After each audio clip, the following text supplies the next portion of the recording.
What's going on, everybody? B. Scott here with you on today's show. We got your waiver wire heading into week number 8. Week 7's almost in the books. We got a Monday night football game between the Saints and the Seattle Seahawks, but these are the waiver wire players at this moment heading into week number 8 that you should be looking to target to bolster your rosters and hopefully continue on that road towards your championship. So keep locked and loaded right here at the first 4 downs.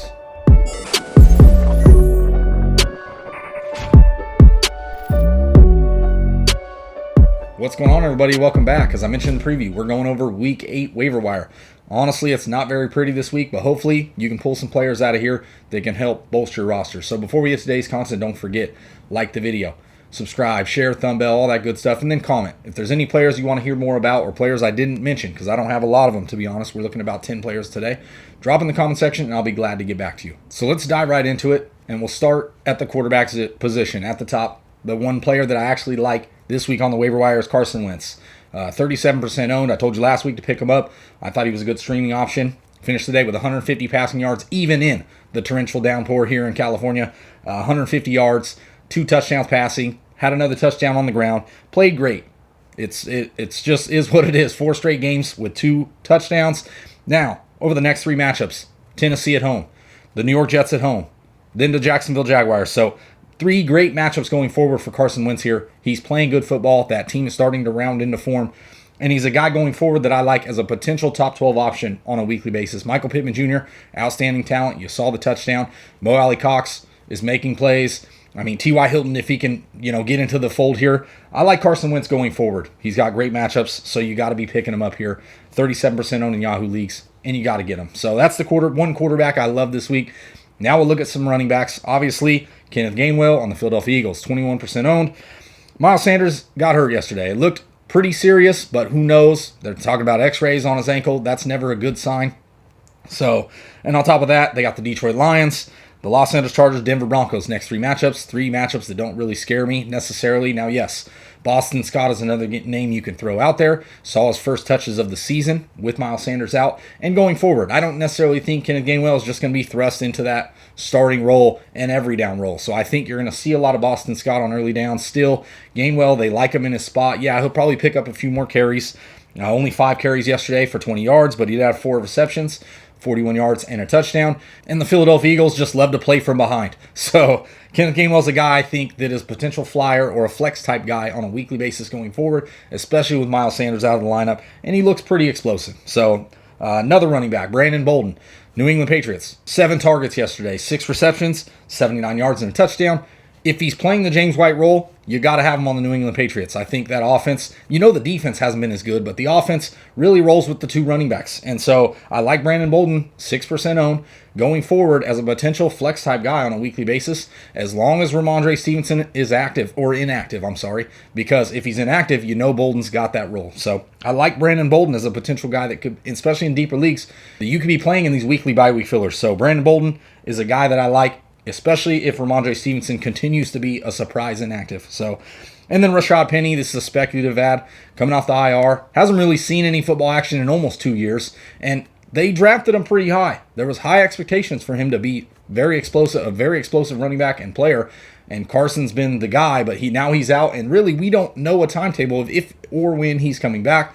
Alex Collins dealing with a little bit of banged up injuries. And Rashad Penny, first active gameplay. We get to see him tonight on Monday Night Football. But going forward, he's probably the best, hopefully skillful running back on that roster. And if Alex Collins were to miss some time, and Penny, if he looks good, we'll get a look at him tonight. This is a speculative ad. If he looks as good as we know he could possibly be, then he's an ad for me. 34% owned. And hopefully he could be starting as a starting running back going forward, especially in the coming weeks, that Chris Carson is going to be missing. So let's look at some wide receivers to add, because there's just not that many players at all this week. Rashad Bateman, back-to-back games with 6+ targets. I get it, he's on bye week, so if you don't have an empty roster space, it's hard to pick him up. But the Baltimore Ravens, they cannot run the football. They have the oldest running back core in NFL history, more than likely, and they just don't look explosive. None of those guys. So they're a pass-heavy offense with Lamar Jackson at the helm. And so going forward, Rashad Bateman has looked good and looked explosive. 6 targets yesterday, 3 catches, 80 yards receiving, and I just like his production going forward, even with Marquise Brown still doing what he does. So you got to be picking up Rashad Bateman. Another guy, Darius Slayton, Big play potential. I more like him as a stream option this week, considering they play the Kansas City Chiefs. That defense, the team in general, it's kind of embarrassing. And yes, at this point, it's hard to trust any players on bad football teams, even in plus matchups. But Darius Slayton, we know, has big play potential. Yesterday, 9 targets, 5 catches, 63 yards. Now, yes, they had no healthy pass catchers yesterday. No Sterling Shepard, Kadarius Toney, Kenny Golladay. I mean, everybody was out.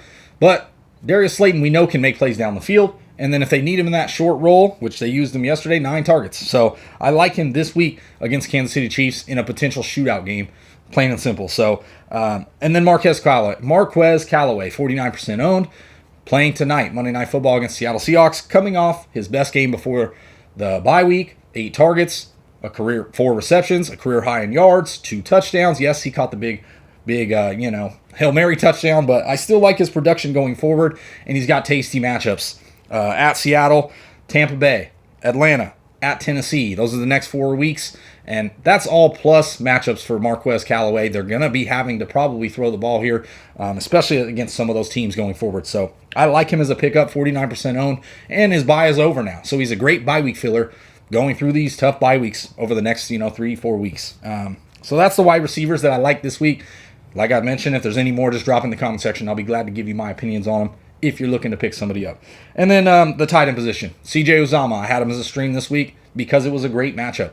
And now, yes, he doesn't get the huge volume, but the Cincinnati Bengals offense is humming on all cylinders. 3 catches yesterday, 91 yards, 2 touchdowns. He has 5 touchdowns over his last 4 games.